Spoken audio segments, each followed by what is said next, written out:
అనకాపల్లి జిల్లా నర్సీపట్నంలో అంగరంగ వైభవంగా శ్రీబాల వినాయక తీర్థ మహోత్సవం. నర్సీపట్నం 5 రోడ్లు జంక్షన్ వద్ద శ్రీ బాల వినాయక దేవాలయంలో 55వ సంక్రాంతి తీర్థ మహోత్సవాలు ఘనంగా స్పీకర్ అయ్యన్న పాత్రుడు తనయులు టీడీపీ రాష్ట్ర ప్రధాన కార్యదర్శి చింతకాయల విజయ్ 25వ వార్డు కౌన్సిలర్ రాజేష్ మహోత్సవంలో పాల్గొన్నారు. ఆలయ కమిటీ సభ్యులు వార్డు కౌన్సిలర్ ధనమిరెడ్డి మధు స్వాగతం పలికారు. ముందుగా గణనాథుని దర్శించుకుని ప్రత్యేక పూజలు నిర్వహించిన చింతకాయల విజయ్, రాజేష్ తదితరులు తీర్థ ప్రసాదాలు స్వీకరించారు. ఈ సందర్భంగా చింతకాయల విజయ్ మాట్లాడుతూ, గత ప్రభుత్వ హయాంలో ఆలయంలో జరుగుతున్న అన్నదానం నిలిచిపోయిందని, దేవాదాయ శాఖలో ఆలయాన్ని కలపడానికి కుట్రలు జరిగాయని విమర్శించారు. నేటి ప్రభుత్వ హయాంలో మధుబాబు, సత్యబాబు పూర్వ కమిటీ ఆధ్వర్యంలో తిరిగి తీర్థ మహోత్సవాలను ఘనంగా కొనసాగించినందుకు సంతోషం వ్యక్తం చేశారు. కమిటీ చొరవతో ఆలయానికి పూర్వ వైభవం తీసుకొచ్చారన్నారు. పాత కమిటీ సభ్యులను విజయ్, రాజేష్ సత్కరించారు. గతంలో కమిటీలో పనిచేసిన వారందరికీ ఈ సందర్భంగా కృతజ్ఞతలు తెలిపారు. ఆలయంలో అన్నదానం నిరంతరం కొనసాగించేలా చర్యలు తీసుకోవాలని కమిటీని కోరారు. తీర్థ మహోత్సవంలో పట్టణ ప్రజలు అధిక సంఖ్యలో హాజరయ్యారు. తప్పెటగుళ్లు, కోలాటం వంటి పలు సాంస్కృతిక కార్యక్రమాలు భారీ బాణసంచా నడుమ సజావుగా కొనసాగేందుకు పట్టణ పోలీసులు పటిష్ట భద్రతా ఏర్పాట్లు చేశారు.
వినాయకుడి కోవిల్కి ఈరోజు మనం చూసుకుంటే గత 5 సంవత్సరాల్లో కూడా ఎండోమెంట్స్లోని కల్పించినట్టు చేసి అన్నదానాలు ఆపేసి, తీర్థాలు ఆపేసి, ఏమాత్రం కూడా సెలబ్రేషన్స్ లేకుండా అయిపోయాయి.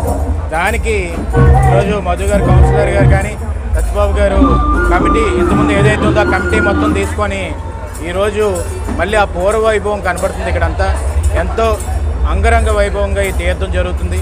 ఇక్కడ టౌన్లో ఎక్కడ జరపలేని విధంగా ఇక్కడ అన్ని షాప్స్ కనబడడం, అందరూ కూడా కలిసి రావడం, దగ్గర ఉన్న ప్రాంతాల నుంచి అందరూ రావడం ఈరోజు చాలా సంతోషంగా ఉంది. ఈ పూర్వ వైభవం కోసమే అందరం ఎదురు చూసాం. అది తెలుగుదేశం ప్రభుత్వం వచ్చిన తర్వాత ఈరోజు కులాలకు అతీతంగా, మతాలకు అతీతంగా, ప్రాంతాలకు అతీతంగా తీర్థం అంగరంగ వైభవంగా జరగాలని చెప్పి మళ్ళీ కమిటీ వారు ఎవరైతే పాత వాళ్ళు ఉన్నారో వాళ్ళందరూ కూడా ముందుకొచ్చి ఇది జరపడం అనేది చాలా సంతోషంగా భావిస్తున్నాను. అలాగే 50 ఏళ్ళ నుంచి ఈ కమిటీలో ఉండి సేవ చేసిన మనం ముఖ్యమైన వాళ్ళకి సన్మానం కూడా చేసుకోవడం జరిగింది. Thank you. కూడా అన్న సంతర్పణ కూడా మళ్ళీ మొదలు పెడుతున్నారు. దాన్ని కంటిన్యూ కూడా చేయడం జరుగుతుంది. Thank you.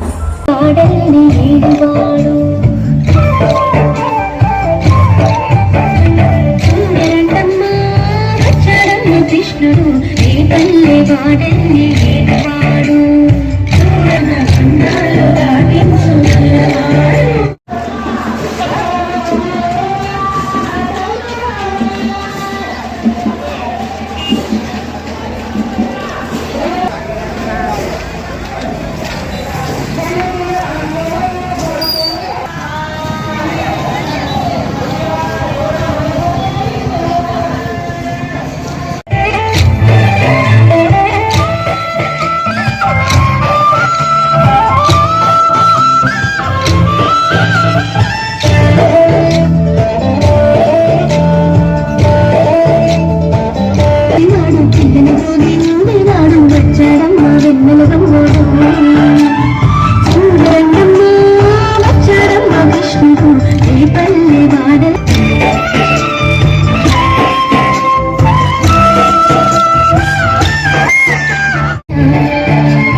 మరిన్ని తాజా వార్తలకు చూస్తూనే ఉండండి మైత్రి న్యూస్. ప్రతి క్షణం ప్రజల కోసం. Please subscribe.